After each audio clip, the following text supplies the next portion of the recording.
didn't start comparing the handwritings.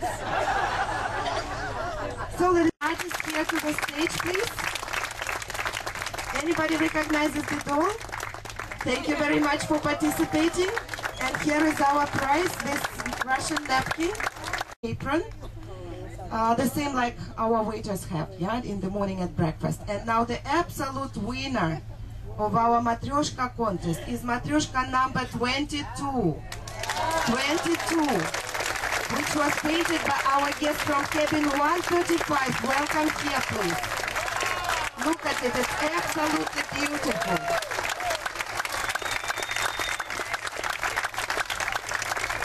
Thank you very much for participating. So here we have Mrs. Knoll.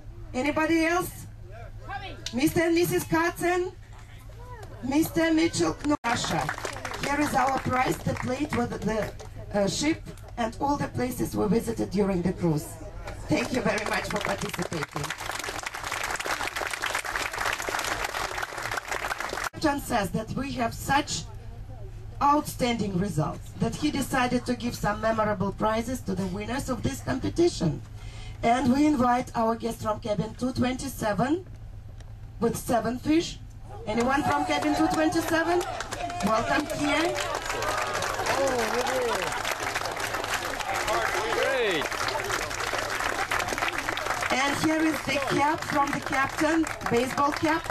Actually, it's a nautical cap because it has an anchor and all the other nautical stuff on it. Cabin 333, 9 fish.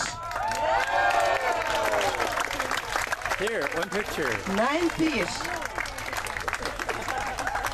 Great, thanks. Thank you very much for participating. And cabin 215, white winners, absolute winner cap.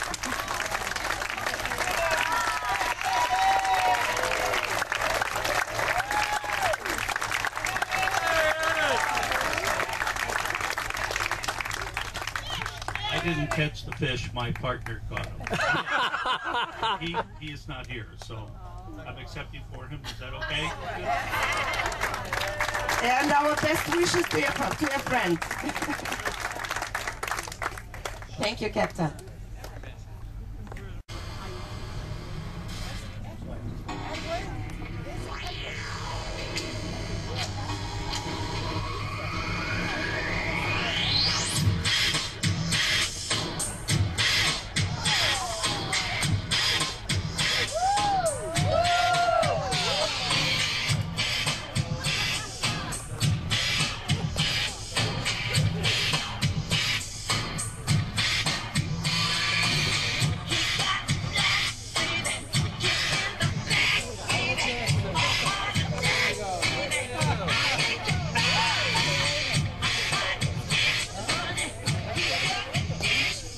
Want to sell you something?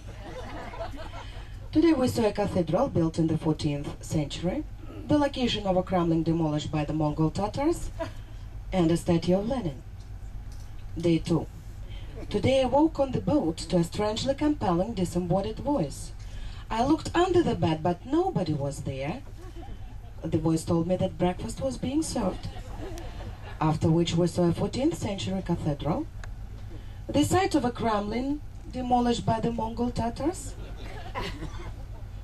and a statue of Lenin with a crow on his head. People in Russia certainly do things differently. For example, they celebrate the 4th of July on June the 12th. I personally guess it's Russian Orthodoxal. Today I was determined to strike out on my own as an independent American in Moscow. I went into a huge department store which said gum on the outside. They didn't have any. I went into a cafe and using my Russian language skills asked for voda, but the waiter produced vodka. They look the same, but vodka costs more. I was very thirsty and drank 6 glasses. As I left the establishment, I noticed Moscow was swaying. Though I wasn't on the boat, I decided to take the metro back, and I rode around the metro ring 6 times. Before a kindly babushka realized I was probably a lost cruise ship tourist, and she brought me back to the ship. Day 3. Today we visited Uglich, and I found a real bugging.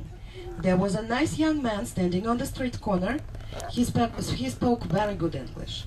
He said his father owned an Amiga watch factory in Switzerland, and that his father sent him one watch every week to sell, to prove his ability as a salesperson. He said he was interested in international friendship, and so he preferred to sell his watches at a reduced price. He told me I was a lucky traveler for the week. It was a $350 watch, and he offered it to me for $85 for international friendship. I asked if it kept good time, and he said, "Have you ever seen an Amiga watch that doesn't keep good time?" Of course I hadn't. He said it was a very good model, so silent, no one could hear it tick. Well, of course I bought it. It was an amazing bugging. Day 4. Today we saw a 14th century cathedral, the site of a Kremlin demolished by the Mongol Tatars, and a statue of Lenin with a seagull on his head. The Russians continue to do things differently. They stand for church services. This must make it very difficult to sleep during the sermon. Back on the ship, I had to change cabins, as my neighbors were honeymooners, and I wasn't getting any sleep either. Well, it's difficult to sleep with one's ear pressed up against the wall. Day 5. Today we saw a 14th century cathedral, a statue of Lenin, and the site of a Kremlin demolished by the Mongol Tatars. I think the road we were on was also demolished by these Tatars. It hadn't stood up as well as the Kremlin. Our tour group is turning out to be very nice, and we find we have many things in common, including large stocks of souvenirs. The Russian mailboxes are not like ours at home. There is no collection time posted on them, and the opening for mail on the top is large and round instead of being a narrow slot. Day 6. Today we visited a 14th century cathedral and a Kremlin demolished by the Mongol Tatars, and a statue of Lenin. There was no seagull on his head, but anyone could see it had been there because there was a feather on Lenin's nose. I think that Russian language was invented by a French with loose dentures. This morning, I saw 3 different people putting trash into the mailboxes I've been using. I bet the post office people will not like that. Today I found a bathroom scale in the hotel, and I was surprised and at first pleased to see that my weight has dropped from 175 when I left home to 90.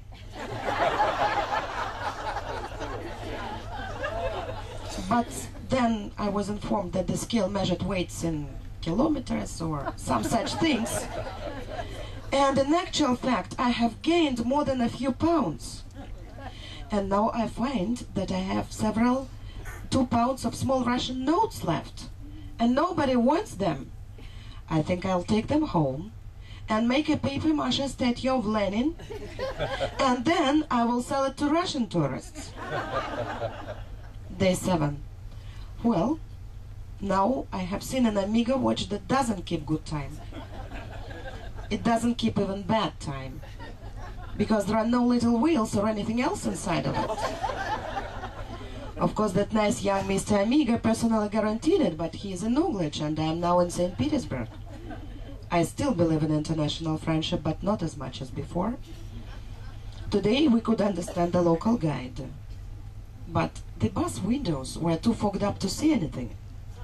We were told that we passed a 14th century cathedral, a Kremlin demolished by the Mongol Tatars, and a statue of Lenin, this time with Paul, George and Ringo also represented. Day 8. Everybody noticed when we were leaving today that the aisle on the bus is narrower than it used to be. We now have so many souvenirs that the roadside vendors are trying to buy from us. Day 9. In St. Petersburg, the ship took on board 1,200 tons of water, 1 ton of fresh fruit, and the passengers brought over 2 tons of souvenirs. I have had a good time on this trip. I think I will refer to it as my animal trip. I ate like a pig. I drank like a fish. I followed the guide like a sheep. And I carried souvenirs like a camel. Thank you.